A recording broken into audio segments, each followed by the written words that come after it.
الحمد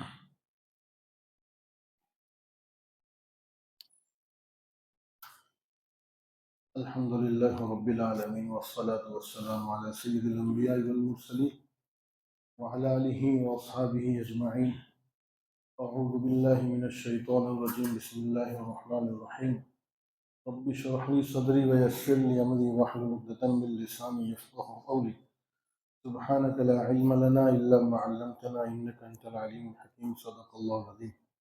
اللهم صل على محمد وعلى آل محمد كلما ذكره الذاكرون، وصل على محمد وعلى آل محمد كلما غفل عن ذكر الغافلون. وعن عبد الله بن كعب بن مالك وكان قائد كعب من بنيه حين عمي، قال سمعت كعب بن مالك يحدث بحديثه حين تخلف عن رسول الله صلی اللہ علیہ وسلم فی غزوة تبوک الی آخرہ. بہرحال ایک گزشتہ ہماری بات چلی تھی کہ 3 صحابی جو غزوہ تبوک میں جانے سے رہ گئے تھے، اللہ کی طرف سے ان پر ایک عتاب ہوا تھا، اور یہ بتائی تھی کہ 5 تھے صحابہ، ان میں سے 2 تو پہنچ گئے تھے، ایک ابو خیثمہ رضی اللہ عنہ اور ایک حضرت ابو ذر رضی اللہ عنہ. یہ 2 حضرات پہنچ گئے تھے، باقی 3 حضرات نہیں پہنچے تھے. حضرت کعب بن مالک رضی اللہ عنہ اپنے بارے میں خود بیان کرتے ہیں کہ جب حضور صلی اللہ علیہ وسلم روانہ ہو گئے تو میں سوچا جاؤ، لیکن کرتے کرتے حضور صلی اللہ علیہ وسلم کی واپسی ہونے لگی. جب اللہ کے نبی علیہ السلام واپس آنے لگے، جب وہاں تھے تو اللہ کے نبی علیہ السلام نے میرے بارے میں معلوم کیا کہ بھائی کعب نظر نہیں آتے. تو ایک شخص نے کہا کہ اس کو اس کے گھمنڈ نے روک دیا. حضرت معاذ رضی اللہ عنہ نے فرمایا کہ وہ غلط کہہ رہا ہے. بہرحال حضور صلی اللہ علیہ وسلم خاموش رہے، کچھ کہا نہیں. پھر فرماتے کہ جب حضور صلی اللہ علیہ وسلم واپس آئے تو اللہ کے نبی علیہ السلام کا معمول یہ تھا کہ جب بھی مدینہ آتے تو مدینہ سے پہلے باہر ٹھہرتے تھوڑا، اور صبح کے وقت میں مدینہ منورہ تشریف لاتے. اللہ کے نبی علیہ السلام وہاں پر رک گئے، اور جب صبح ہوئی تو اللہ کے نبی علیہ السلام مدینہ منورہ تشریف لائے. اور آتے ہی سب سے پہلے اللہ کے نبی علیہ السلام سورج نکلنے کے بعد آتے، چاش کے وقت میں مسجد نبی میں گئے، 2 رکعت پڑھی اور اس کے بعد بیٹھ گئے. تو ملاقات کرنے والے آتے ہیں نا، وہ لوگ آنے لگے حضور اکرم صلی اللہ علیہ وسلم سے ملاقات کرنے کے لیے. اب مجھے بھی فکر ہوئی کہ بھائی میں کروں کیا، تو میرے دل میں بڑے وسوسے آئے. تو منافقین بھی تھے، وہ آتے تھے کہ اللہ کے نبی میرے ساتھ یہ مسئلہ ہو گیا، میں نہیں آیا. حضور کہتا اچھی بات ہے. پھر وہ آیا، بولا اچھی بات ہے. یعنی اللہ کے نبی علیہ السلام خاموشی کے ساتھ سب کو زیادہ کوت کریت نہیں کر رہے تھے، کیوں نہیں آئے، کیا ہے، جھوٹ بول رہے، نہیں بول رہے. اب جب میری باری آئی، میں حضور صلی اللہ علیہ وسلم کے پاس آیا تو اللہ کے نبی علیہ السلام نے ناراضگی والا انداز مجھ سے مسکرایا. اصل میں یہ جو مضمون ہے نا، یہ محبت سے تعلق رکھتا ہے. آدمی کو اگر کسی سے تعلق ہو اور وہ ناراض ہو جائے اور اس کی ناراضگی کی جو مسکراہٹ ہوتی ہے تو وہ آدمی تو پہچان لیتا، اس کو الفاظ میں نہیں بیان کیا جا سکتا. یہ چیزیں الفاظ میں بیان کرنے کی نہیں ہوتی. تو وہ کہتے ہیں کہ اللہ کے نبی علیہ السلام نے ناراضگی والی مسکراہٹ سے مسکرایا. اور پھر کہتے ہیں پھر حضور نے کہا ثم قال تعال، مجھے کہا ادھر آؤ. جب میں نے سلام کیا تو آپ صلی اللہ علیہ وسلم سے ادھر، جو میں آگے بڑھا اور حضور صلی اللہ علیہ وسلم کے سامنے بیٹھ گیا. تو حضور نے مجھے پوچھا کیوں بھائی، کیوں نہیں آئے، کون سی چیز تمہیں روک دی، کیا تمہارے پاس سواری نہیں تھی؟ کہ اللہ کے نبی علیہ السلام سواری تو تھی. اور پھر انہوں نے کہا اللہ کے نبی، میں اللہ کی قسم کھا کے کہتا ہوں اللہ نے مجھے بولنے میں اتنی مہارت دی ہے، اگر میں آپ کے علاوہ کسی اور کے سامنے بیٹھا ہوتا تو ایسا عذر تلاش کرتا کہ وہ میری بات ماننے پر مجبور ہو جاتا. لیکن آپ تو اللہ کے نبی علیہ السلام ہیں، اور اگر آج آپ کے سامنے میں نے جھوٹ بول دیا تو کل اللہ آپ کو باخبر کر دے گا کہ یہ جھوٹ بول رہا ہے. اور آج اگر میں نے سچ بول دیا تو تھوڑے ٹائم کی ناراضگی ہوگی، لیکن اللہ تعالیٰ میری توبہ قبول کر دے گا. تو حضور صلی اللہ علیہ وسلم نے یعنی یہ بات کہی تو انہوں نے کہا اللہ کے آج تو سچ بتاؤں گا، کوئی جھوٹ نہیں بولوں گا. واللہ ما لی من عذر، اللہ کے نبی کوئی عذر نہیں تھا میرے کو، سواری بھی تھی، سہولت بھی تھی، ساری چیزیں موجود تھیں، کوئی عذر نہیں تھا، بس سستی ہو گئی اس وجہ سے نہیں آیا۔ تو اللہ کے نبی علیہ الصلوۃ والسلام نے کہا اس نے سچ کہا، اور یہ بات صحیح کہ اب تم اٹھو، اب تمہارے بارے میں اللہ ہی فیصلہ کریں گے کہ ابھی کیا معاملہ ہے، وہ اللہ کریں گے۔ اب جب میں دیکھا اور نکل گیا تو میں باہر جب آیا تو ہوتے ہیں نا لوگوں نے کہا دیکھ بھائی بہت سارے لوگوں نے عذر پیش کیا، سب کا قبول ہو گیا، تو بھی جھوٹ بول دیتا، کام ہو جاتا، پھر بعد میں توبہ استغفار کر لیتا، اللہ معاف کر دیتے۔ یعنی اتنا اکسایا کہ اچھا یہ بھی بولے تم نے اس سے پہلے تو کوئی گناہ کیا نہیں تھا۔ میں ابھی ایک عربی میں مقولہ ہے، اصل میں الفاظ نہیں میرے پاس سمجھ نہیں، جو محبت وغیرہ ہوتی ہے نا، کہ ہمارے کو ہم لوگ مدرسے میں پڑھتے تھے نا، ہمارے 2-3 استادوں نے ہم پر بہت محنت کی، تو ہمارا ان سے ایسا تعلق ہو گیا تھا کہ وہ ذرا سی ناراضگی ہوتی تھی نا تو ہم لوگ مطلب بے چین ہو جاتا تھا، ایسا لگتا کہ آدمی مر جائے بس، ایسا معاملہ استادوں کے۔ یہ تو صحابہ اور حضور سے محبت تو آدمی کیا سوچ سکتا ہے، کوئی الفاظ ہی نہیں اس کے لیے۔ تو ایسی محبت صحابہ کو حضور سے تھی، جس طرح حضور پر نبوت ختم ہوگی صحابہ پر محبت ختم ہوگی، ایسی محبت کرنے والا دنیا میں قیامت تک کوئی نہیں ہے جو صحابہ کو حضور سے محبت تھی۔ وہ کہتے ہیں کہ بہت سارے لوگوں نے مجھے اکسایا تاکہ تم نے پہلے کوئی گناہ بھی نہیں کیا تھا اور اتنی بات پر ناراضگی ہو گئی، ایسا تھوڑی ہونا چاہیے۔ وہ کہتے ہیں نزدیکاں رہا بیش بہت حیرانی، حسنات الابرار سیئات المقربین، جو خاص ہوتے ہیں نا ان کی ذرا سی چک بھی بڑی غلطی شمار کی جاتی ہے۔ وہ ایک مرتبہ ہم لوگ سبق کا مسئلہ آیا تھا تو استاد نے بہت پٹائی کر دی، اب بہت غصہ بھی آیا، یار یہ ذرا سی بات پر اتنا مطلب ناراض ہو گئے۔ بعد میں بلایا، بعد میں 1-2 دن کا، میں نے تمہارے کو نہیں مارا تھا، دوسروں کی تربیت کے لیے تمہارے کو مارا تھا، اب تم تو سمجھ رہے کہ بھائی ہمارے کو غصہ ہو گیا، بولے معاملہ دوسرے کا تھا۔ تو یہاں ایک دم الگ ہی چیز تھی۔ تو اللہ کے نبی علیہ الصلوۃ والسلام حضرت فرماتے ہیں، حضرت کعب، کہ لوگ اتنا ٹوکتے رہے کہ میرے دل میں خیال آیا کہ میں واپس جا کر جھوٹ بول دوں، بولے اتنا ٹوکتے رہے میرے کو، اتنا اکساتے رہے کہ میں جیسا تھا ویسا کر لوں۔ لیکن پھر میں نے کہا کہ اچھا مجھے یہ بتاؤ کوئی اور بھی ہے جن کے ساتھ یہ معاملہ پیش آیا ہو؟ تو انہوں نے کہا 2 اور ہے، ایک ہلال ابن امیہ، ایک مرارہ ابن ربیع، اور وہ تو دونوں بدری ہیں، یہ تو بدر میں شریک نہیں ہوئے تھے، وہ تو دونوں بدری ہیں، ان کے ساتھ بھی یہی معاملہ ہوا۔ جب یہ بات آ گئی تو اللہ کے نبی علیہ الصلوۃ والسلام نے فرمایا کہ اب تم سے کوئی بات نہیں کرے گا، بائیکاٹ۔ آپ سوچو تو صحیح کہ پورا مدینہ، بمبئی جیسا شہر تو تھا نہیں، بہت چھوٹا سا مختصر، اور ساری رشتہ داریاں، ساری پہچان والے، چلو دنیا بات کرے نہیں کرے کوئی مسئلہ نہیں، لیکن نبی، اللہ کا نبی بات نہیں کرے تو کیا گزرتی ہوگی ان پر، اور کیا کیفیت پیدا ہو جاتی ہوگی۔ تو وہ کہتے ہیں کہ سب لوگ ہم سے دور ہو گئے، کوئی بات کرنے کو ہم سے تیار نہیں تھا، یہاں تک کہ یہ دونوں حضرات ہلال ابن امیہ، مرارہ ابن ربیع، یہ تو گھر میں بیٹھ کے رونا شروع کر دیے۔ میں تو تھوڑا جوان تھا، میں گھر میں بیٹھا کیا رہوں گا، اب میں باہر نکلتا تھا کوئی سلام نہیں کرے، کوئی کلام نہیں کرے، کوئی بات نہیں کرے، میری تو عجیب کیفیت ہو گئی تھی، اور ان کا روتے روتے برا حال ہو گیا تھا۔ اب میں باہر نکلوں، لوگوں کو سلام کروں، کوئی جواب نہیں دے، میں حضور صلی اللہ علیہ وسلم کی خدمت میں آؤں، اللہ کے نبی کو سلام کروں اور کنخیوں سے دیکھوں کہ اللہ کے نبی نے جواب دیا کہ نہیں دیا۔ میں صحیح کہہ رہا ہوں، یہ گزرا ہے نا تو سب سمجھ میں آتا ہے۔ وہ استاد جب ناراض ہوتے تھے اور پھر ناراضگی کے اندر بات کرو تو چہرہ پھیر لے، آدمی بولے یار کیا ہے یار، یعنی کوئی جرم تو کیا نہیں، اور اتنا ٹینشن۔ وہاں سلام کرتا تھا، میں دیکھتا حضور کے ہونٹ ہلے کہ نہیں ہلے، نماز پڑھتا تھا، نفل کی نیت باندھتا، میں دیکھتا حضور میرے کو دیکھ رہے کہ نہیں دیکھ رہے، اور جب میں نیچے دیکھتا تو حضور مجھے دیکھتے، اور جب میں حضور کی طرف دیکھتا تو حضور شرح پھیر لیتے۔ یہ محبت کی باتیں ہیں۔ ہاں یہ تو آج کل عشق محبت تو واٹس ایپ پر ہو گیا ہے، ورنہ تو ایک ایک جھلک دیکھنے کے لیے مہینے مہینے گزر جاتے تھے، یہ جب چیزیں نہیں تھی تو ہاں وہ چیز الگ، اور یہ تو صرف دنیا کی محبت تھی، وہاں تو حقیقی محبت تھی۔ ان لوگوں کو تو پوری زندگی اللہ کے نبی سے ملی تھی، کفر کی گندگیوں سے اللہ کے نبی نے ان کو نکالا تھا، تو کیا محبت نہیں ہوگی کیا ان کو؟ وہ کہتے ہیں کہ میں ہمیشہ ایسا دیکھتا رہتا تھا کہ اللہ کے نبی علیہ الصلوۃ والسلام میرے کو دیکھ رہے نہیں دیکھ رہے، اور یہ بات چلتے 1 دن 2 دن 3 دن 4 دن ایسا چلتا رہا، ایک لمبی مدت گزر گئی۔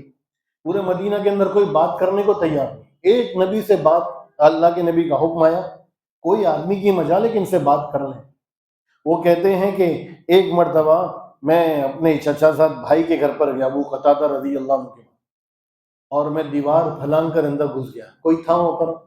بولے سوائے ابو قتادہ کے کوئی نہیں تھا. تنہا تھے نا، اکیلے تھے نا، بات کر لے تو کچھ ہو جاتا، بات پہنچتی حضور کو نہیں، لیکن اللہ کے نبی نے کہا تو بس ختم تو ختم. وہ کہتے ہیں میں نے ان کو سلام کیا تو سلام کا جواب انہوں نے نہیں دیا. پھر میں نے کہا کہ بھائی دیکھو تو صحیح، صرف سلام کا جواب تو دے دو، لیکن انہوں نے کچھ بھی نہیں کیا. پھر اس کے بعد واپس سے میں نے سلام کا جواب دیا اور میں نے کہا کہ ابو قتادہ میں تمہیں اللہ کی قسم دے کر پوچھتا ہوں، تمہیں معلوم ہے کہ میں اللہ اس کے رسول سے محبت رکھتا ہوں، میں تو کافر بھی نہیں ہوں، منافق بھی نہیں ہوں، میں تو اللہ کے رسول سے محبت رکھتا ہوں. اس کا بھی انہوں نے کوئی جواب نہیں دیا، اس پر بھی خاموش رہے. میں نے دوبارہ قسم دے کر ان کو، وہ بھی خاموش رہے. پھر تیسری مرتبہ قسم دے کر ان کو پوچھا تو انہوں نے صرف اتنا کہا اللہ اور اس کے رسول جانے. وہ کہتے ہیں کہ یہ سننے یہ مطلب یہ تھا کہ جان چھڑا دو میری، تم جاؤ ادھر سے، یہاں مت رہو. بولے یہ سننا تھا کہ میرے اختیار آنکھوں میں سے آنسو آ گئے اور میں نے کہا لو یہ تو کیا ہو گیا. میں فوراً باہر نکلا اور پھر باہر نکل کے جا رہا تھا تو ایک آفر آیا مجھے غسان کے بادشاہ کی طرف سے. دیکھو کیسی جاسوسی کا نظام تھا ان کے مدینہ کے اندر، جاسوس کہ کس کے ساتھ کیا کیا ہو رہا ہے معلوم کرو فوراً، اور ہر بلد کی خبر پہنچتی تھی وہاں پر. تو ایک آدمی بولا کہ کوئی مجھے بتاؤ کعب ابن مالک کہاں ہے. لوگوں نے کہا دیکھو یہ آدمی ہے. تو اس نے ایک پورا خط دیا اور اس خط میں بادشاہ نے لکھا تھا کہ ہم نے سنا ہے کہ تمہارے آقا نے تم سے ناراض ہو گئے، بات چیت نہیں کرے، تم ہمارے پاس آ جاؤ، ہم تمہارے کو بہت نوازیں گے. وہ کہتے ہیں کہ یا اللہ میرا معاملہ یہاں تک ہو گیا کہ غیر ایمان والے مجھ سے لالچ کرنے لگے اور انہوں نے وہ پورا بادشاہ یعنی کیا خط لے کر تنور میں جلا دیا اور جواب دے دیا کہ یعنی عجیب معاملہ کہ ان کو کچھ بھی بولا نہیں اور تنور میں لگا کے جال دیا، جاؤ یہ تمہارا جواب ہے، یہ تمہارا جواب. اب کہتے ہیں کہ 40 دن گزر گئے، کوئی وحی نہیں، کوئی سلسلہ نہیں، کچھ نہیں، کوئی بات کرنے کو تیار نہیں. عجیب معاملہ ہو گیا. پھر 40 دن جیسے مکمل ہوئے، حضور اکرم صلی اللہ علیہ وسلم کی طرف سے پیغام آیا کہ اپنی بیویوں سے بھی الگ ہو جاؤ. گھر کا ہے نا معاملہ، تو بیوی تو ایسی ہوتی تھوڑا تو ساتھ دے دیتی نا، یعنی آدمی پورے دن کا غم کا مارا پریشان ٹینشن، بیوی کے ایک جملے سے آدمی کے سارے غم ختم ہو جاتے. جو اچھی بیوی ہوتی ہے وہ بھی ساتھ چھوڑنے کو کر دیا، اس کا ساتھ چھوڑ دو. تو حضرت کعب کہتے ہیں کہ میں نے تو حضور صلی اللہ علیہ وسلم سے پوچھوایا، میں نے پوچھا کہ اللہ کے نبی علیہ الصلوۃ والسلام چھوڑنے سے مراد طلاق دے دوں کہ بولے نہیں بستر الگ کر دو. اور پھر جو ہمارے دو ساتھی تھے نا انہوں نے تو اللہ کے نبی علیہ الصلوۃ والسلام سے درخواست کی کہ اللہ کے نبی اگر ہم ان کا ساتھ نہیں دیے تو یہ تو بیچارے مر جائیں گے. جہاں ایک بولے اللہ کے نبی بولے صحبت مت کرنا، بولے اللہ کے نبی یہ تو جب سے معاملہ ہوا روتے ہوئے ان کی زندگی گزر رہی ہے، ان کو تو اس طرف دھیان بھی نہیں جا رہا، بولا کوئی خیال بھی نہیں آتا ہے. تو بولا ہاں خدمت کرنے کی اجازت ہے بس. تو لوگوں نے کہا تو بھی اجازت لے لے. کہا مجھے شرم آتی، میں تو جوان ہوں، بولے میں نہیں لوں گا اجازت. اب فرماتے ہیں کہ حضرت کعب رضی اللہ عنہ ایسے دن گزرتے رہے پورے 50 دن ہو گئے. کتنے دن ہو گئے؟ 50 دن. اور اللہ نے اسی انداز کو قرآن کریم کے اندر بیان کیا ہے، وَعَلَى الثَّلَاثَةِ الَّذِينَ خُلِّفُوا. کیا عجیب آیت ہے قرآن کریم کی. 3 لوگوں کو پیچھے رکھ دیا گیا. آیت کا دیکھو مفہوم کیا ہے. خُلِّفُوا یہ باب تفعیل سے ہے، ایک باب آتا ہے، اس کا معنی ہے کسی نے پیچھے کیا ان کو. ایک ہوتا ہے تخلف پیچھے ہونا اور ایک ہوتا ہے پیچھے کیا جانا، دونوں میں فرق ہے نا. ایک ہوتا خود پیچھے ہو گئے اور ایک کسی نے پیچھے کیا، تاکہ قیامت تک آنے والوں کو سبق سکھایا جائے کہ یہ نقصان ہوتا ہے اللہ کے دین کی محنت کرنے سے رک جانے پر. پھر آگے کہتے ہیں اللہ تعالیٰ حَتَّى إِذَا ضَاقَتْ عَلَيْهِمُ الْأَرْضُ بِمَا رَحُبَتْ. واقعی میں کیا عجیب آیت ہے. زمین اپنی وسعت کے باوجود تنگ ہو گئی. ابھی تھوڑے دن پہلے ایسا مسئلہ ہوا تھا، تھوڑی سی ناراضگی ہو گئی تھی. ہمارے پڑھتے تھے نا تو ناراض ہو جاتے استاد، تو ایسا لگتا تھا کہ بولے بھائی دنیا میں رہنا ہی نہیں چاہیے، چھوڑو ختم کرو، بھی کیا فائدہ دے گا. کھانا نہ اچھا لگے، پینا اچھا لگے، یہ سب کچھ پوری کیفیت ختم ہو جاتی. تو ان کے ساتھ نہیں ہوگا. اللہ نے کیا انداز کیا, زمین اپنی وسعت کے باوجود کیا ہو گئی تھی, تنگ ہو گئی تھی, کوئی بات کرنے کو تیار نہیں. وضاقت علیہم انفسہم, اپنے اندر وہ تنگی محسوس کر رہے تھے. کبھی کبھی ایسا خیال آتا ہے, مطلب ایسا ترجمہ کر سکتے, وہ خود بھی اپنی جان سے عاجز آ گئے تھے. کیا رہنا دنیا میں, مر جاوے, بولے کیا فائدہ دنیا کے اندر رہ کر, جو محبوب ہے وہی. اور وہ کہتے ہیں کہ مجھے ہمیشہ ڈر لگا رہتا تھا کہ اگر اس حال میں میرا انتقال ہو گیا تو حضور جنازے کی نماز تو نہیں پڑھے گی, اور اللہ کے نبی دنیا سے چلے گئے تو پھر کسی کی ہمت نہیں ہوگی کہ وہ میرے بعد, حضور کے بعد مجھ سے بات کرے, میرے جنازے کی نماز پڑھے. بولے چلتا رہا. فجر کی نماز کے بعد حضور صلی اللہ علیہ وسلم کا معمول ہوتا تھا کہ ایسا مڑ کر بیٹھ جاتے تھے, اور صحابہ کرام ہلکا لگا کے بیٹھ جاتے تھے. فجر کی نماز کے بعد, فجر سے پہلے حضرت عائشہ فرماتی ہیں کہ حضور صلی اللہ علیہ وسلم کو فجر سے پہلے ہی وحی آ گئی کہ اللہ نے ان کی توبہ قبول کر دی. تو امی عائشہ رضی اللہ عنہ فرمایا, اللہ کے نبی اعلان کروا دو نا. حضور نے فرمایا نہیں, ابھی نہیں, فجر کے بعد سب سو رہے ہوں گے, آرام کر رہے ہوں گے. یعنی حضرت عائشہ بھی اس کیفیت کو محسوس کر رہی تھی. فوری اللہ کے نبی اعلان کروا دو, ابھی فجر پہلے ہی. کہا نہیں ابھی نہیں, فجر کے بعد اعلان کروائیں گے. فجر کے بعد بیٹھے تھے, کہنے لگے کہ اللہ کے نبی نے فرمایا ان تینوں کی توبہ اللہ نے کیا کر لی, قبول کر لی. یہ بات سنتے ہی دو آدمی نکلے. ایک آدمی نے بولا بھائی پہنچوں گا کب کیا معلوم. وہ کھڑا ہو کر چلائے یا کعب ابشر, اے کعب سنو, خوشخبری سن لو. بس اتنا بولنا تھا کہ میں تو آنسو آ گئے میرے آنکھوں میں کہ اللہ نے میری توبہ قبول کر لی. یہ بولنا ہی تھا, اور میں فوراً سجدے میں گر گیا کہ اللہ تو نے میری توبہ قبول کی. دوسرا آدمی دوڑتے ہوئے آیا گھوڑے پر. وہ سمجھا کہ پہلے میں خوشخبری دے دوں. ہوتا ہے نا کسی کے بارے میں کوئی خوشخبری, بھائی خوشی ہو, تو بولے میں فوراً گیا کہ میں پہلے خوشخبری سنا دوں. تو بولے میں, وہ آدمی آیا اور اس نے مجھے, میں اپنے, کہتے ہیں کہ میں فجر کی نماز پڑھ کر اپنی چھت پر بیٹھا ہوا تھا, گمسم کیا ہوگا, تو پہلے اس کی آواز پہنچی. پھر دوسرا آدمی بھاگتے ہوئے آیا اور اس نے کہا کہ اللہ نے تمہاری توبہ قبول کی ہے, اور اللہ تعالیٰ نے تمہاری توبہ قبول کی. وہ کہتے ہیں کہ میرے بدن پر جو کپڑے تھے نا, میں نے اتار کر اس کو دے دیے, اس کے علاوہ میرے پاس کچھ نہیں تھا, انعام کے طور پر دے دیے. اور جب میں نے اس کپڑے کو دے دیا تو میں تو بہت خوش تھا, اور میں نے پھر دو کپڑے مانگ کر پہنے, اور پھر میں حضور صلی اللہ علیہ وسلم کی خدمت میں آیا. حضرت امام شافعی رحمۃ اللہ علیہ کے بارے میں آتا ہے, ان کو حضرت امام احمد بن حنبل کو جب کوڑے لگ رہے تھے تو امام شافعی رحمۃ اللہ نے بشارت دی تھی کہ بشارت استقامت رکھنا, ڈٹے رہنا, ہلنا مت. تو حضرت امام احمد بن حنبل نے انعام کے طور پر وہ کپڑے ان کو دیے تھے. بولے یہ میری طرف سے ہدیہ بنا, آپ نے مجھے ایک استقامت کی دعا دی. فرماتے ہیں کہ میں وہاں گیا, اور آپ سوچو تو صحیح کہ 50 دن نہ ملاقات, نہ بات, نہ کچھ. اب جب ملنے کا وقت قریب آ رہا تو کیا کیفیت ہوگی یہاں پر, اور کیا حضور صلی اللہ علیہ وسلم کا وہ حال ہوگا, وہ 3 صحابہ کا. فرماتے کہ میں جیسے جیسے آنے لگا تو لوگ ٹولی تر ڈولی, لوگ آ رہے, آپ خوشخبری ہو تمہیں, اللہ نے تمہاری توبہ کر لی, خوشخبری ہو تمہاری, اللہ نے توبہ کر لی. ایک صحابی جب میں حضور کی مجلس میں آیا تو حضرت طلحہ رضی اللہ عنہ اٹھے اور جوش میں آ کر میرے سے گلے لگے اور مصافحہ کیا کہ کعب اللہ نے تمہاری توبہ کر لی قبول. وہ کہتے ہیں کہ ان کی توبہ, ان کی ملاقات اور ان کا ملنا مجھے ہمیشہ یاد رہے گا. اب جب میں حضور صلی اللہ علیہ وسلم کے پاس آیا تو حضور بھی خوش. فرماتے جب حضور خوش ہوتے تو چہرہ مسکراتا ہوا ہوتا تھا, تو ایسا لگتا کہ آسمان سے چاند اتر کے حضور کے چہرے میں آ گیا, اتنا خوبصورت چہرہ لگتا تھا. اور تو میں تو اللہ کے نبی علیہ الصلوۃ والسلام نے دیکھا اور تو کہا کہ اے اللہ کے رسول, یہ میری معافی کا اعلان آپ کی طرف سے ہے یا اللہ کی طرف سے؟ دیکھو تو صحیح, یہ اعلان آپ کی طرف سے ہے یا اللہ کی طرف سے؟ تو آپ نے فرمایا اللہ کی طرف سے ہے. جب حضور نے یہ کہا تو میرا تو بہت خوش ہو گیا میں. تو میں نے کہا اللہ کے نبی جب یہ اللہ کی طرف سے اعلان ہے تو پورا مال اللہ کو صدقہ, اللہ کے لیے کیا کر دوں, پورا مال صدقہ کر دیتا ہوں, اس سے بڑی چیز میرے لیے کیا ہوگی. تو حضور نے فرمایا کعب ایسا نہیں کرو, پورا مال مت صدقہ کرو, پاؤ حصہ 1/3 یعنی تیسرا حصہ صدقہ کرو, باقی 2 حصے اپنے بچوں کے لیے رہنے دو. تو کہا کہ اللہ کے نبی علیہ الصلوۃ والسلام جو خیبر کا مال غنیمت کا جو حصہ ہے نا وہ رہنے دیتا ہوں, باقی سارا مال اللہ کے راستے میں صدقہ کر دیتا ہوں.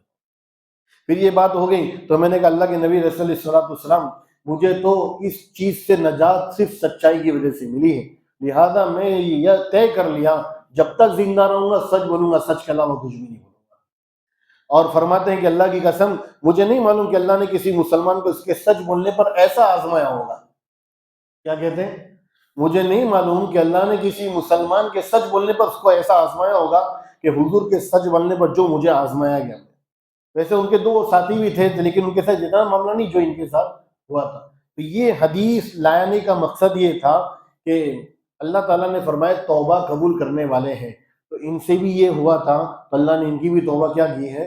قبول کی ہے. اللہ نے قرآن کریم کی آیت اتاری لقد تاب اللہ علی النبی والمہاجرین والانصار الذین اتبعوا فی ساعۃ العسرہ، یعنی اس کے بعد پھر یہ آیت آگے کی آتی ہے. تو بہرحال خلاصہ یہ تھا کہ حضرت کعب رضی اللہ عنہ فرماتے ہیں کہ میں نے سچ سچ بول دیا، اللہ نے میری توبہ قبول کر لی. تو یہ اصل بات یہ ہے کہ آدمی ہمیشہ کیا کریں؟